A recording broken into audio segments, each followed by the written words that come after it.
Estás escuchando el devocional Nuevo Amanecer con Belén Solís. Hoy te voy a hablar de liderazgo. El líder identifica necesidades, ese es el primer punto.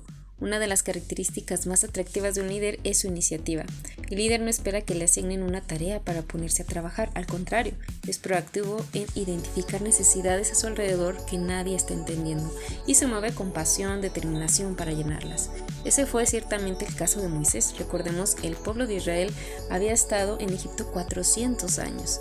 En ese punto de la historia ellos estaban completamente sometidos, subyugados a trabajos forzados, maltratados, abusados y con la moral más que por debajo de los suelos. Ahora, sus oraciones y clamor eran constantes día y noche. Es interesante ver que no fueron los ancianos de Israel los que fueron movidos a la acción, sino un joven hebreo que había sido criado en la comodidad del palacio de Faraón. Vio la necesidad, escuchó el clamor y estuvo dispuesto a salir de su zona de comodidad para atender a esa necesidad. Estuvo dispuesto a renunciar a sus privilegios personales y de alguna manera sabía que Dios lo había escogido para una misión épica.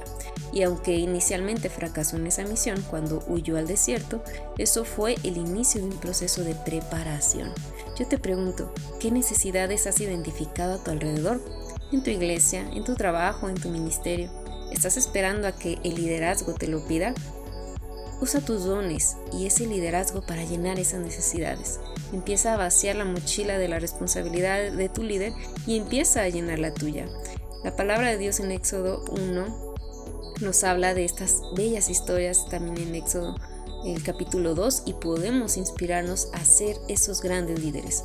También te quiero compartir que un líder examina las excusas. Recordemos que después de que Moisés huyó de Egipto y se refugió en el desierto, Dios no olvidó la necesidad de liberación de su pueblo y vuelve a llamar a un Moisés, a quien él mismo ha estado preparando por varios años. Sin embargo, Dios terminará de dar los últimos toques de preparación en la vida de este líder, que todavía enfrentaba conflictos internos.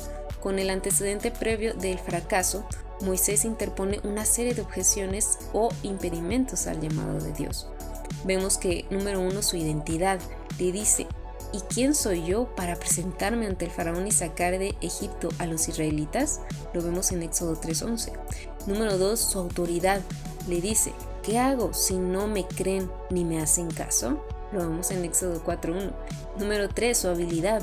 Le dice: Señor, yo nunca me he distinguido por mi facilidad de palabra. Lo vemos en Éxodo 4:10.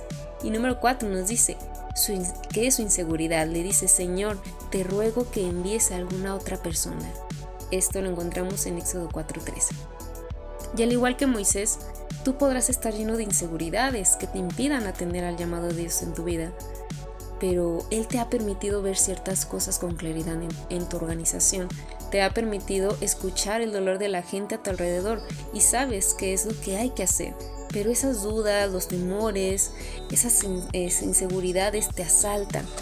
Dios no necesita de tus habilidades, de tu elocuencia, de tu sabiduría para lograr sus propósitos. Cualquier carencia en ti como líder, Él la suplirá. Debes aprender a escuchar la voz de Dios. Y lo que le dijo Moisés es lo siguiente. Número 1, le dijo: yo estaré contigo. Lo vemos en el verso 3:12. También le dijo: yo soy el que soy. Verso 3:14. Número 3 le dice: ¿acaso no soy yo, el Señor, quien lo hace sordo o mudo, quien le da la vista y se la quita? Lo vemos en el verso 3:11. Y número 4 también le dice: anda, ponte en marcha. Le dice: ve, hazlo. Lo vemos en el verso 3:12. Entonces, tú puedes. Si tú estás poniendo excusas o estás queriendo ver lo que Dios no está viendo en ti para lograrlo, Dios te lo va a dar. No quieras hacer todo, tener todo, porque Él será el que lo hará a través de tu liderazgo. También vemos que el líder hace frente a esa oposición. Algo que todos los líderes tienen en común es que todos enfrentan esa oposición. De hecho, el liderazgo no significa ausencia de conflicto, sino más bien aprender a lidiar con la oposición. En otras palabras, el líder muestra de lo que está hecho en las pruebas. Y Moisés tuvo que enfrentarse a esta oposición. Esa oposición severa que tanto externa como interna estaba ahí causando en él el oponerse. Y bueno, esa oposición la venció y pudo hacer lo que el Señor le estaba pidiendo. Otra es el líder delega autoridad. Una vez que la prueba es grande, como en este caso en Moisés, la salida de Egipto había sido pasada, Moisés enfrentó una tarea monumental que era administrar la justicia en la comunidad y enseñar las leyes y los principios de Dios a su pueblo. Y su estrategia inicial fue lidiar con esto solo y poner el peso entero sobre sus hombros. Afortunadamente después llegó su suegro Jetro y le dijo que pues tenía que organizar esa parte, y Moisés ve el cuadro y le advierte que no está bien que lo esté haciendo así. Entonces lo que hizo fue empezar a delegar.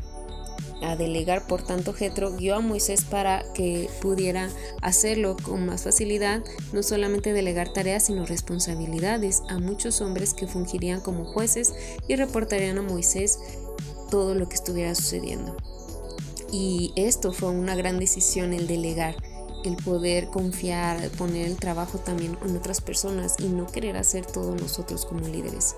Otra cosa es el líder se conecta con Dios. Una misión tan grande como guiar al pueblo de Israel de Egipto a la tierra prometida requería una conexión íntima con Dios diario, día con día, momento con momento. Moisés lo entendió y se aseguró de permanecer conectado al Señor. Esto es muy importante. De hecho, Dios lo llamó su amigo y hablaban cara a cara. Eso es una declaración impresionante, pero así lo veía Dios mismo. Y vemos cómo había ese contacto con Dios. Si tú tienes este liderazgo y siempre estás en constante comunicación con el Señor, verás que Él te va a sostener en tu liderazgo. También, por último, te quiero decir que el líder se multiplica en otros. Indudablemente Moisés se convirtió en un líder ejemplar en Israel y es recordado como una figura prominente por todo lo que Dios realizó a través de él. Pero con la contribución de Moisés no estaría completa si no se hablara de Josué. Ese Josué que ahí estuvo siempre. Uno de los legados más importantes que dejó fue su asistente. Ese Josué quien se convertiría en el líder sucesor que ingresaría al pueblo de Israel a la tierra prometida y lucharía contra los pueblos que estaban ahí para establecerse permanentemente. Así tú en tu liderazgo multiplica. Tienes que dejar esos Josués que puedan seguir con lo que Dios ha iniciado en ti. No tengas miedo, inicia ese liderazgo. Haz algo productivo con lo que Dios te ha dado, esos talentos, esos dones. Y recuerda, Dios va contigo, Él hará. No eres tú, será Él. Confía. Dios te bendiga. Yo soy Belén Solís y nos estamos escuchando en el siguiente devocional. Hasta pronto.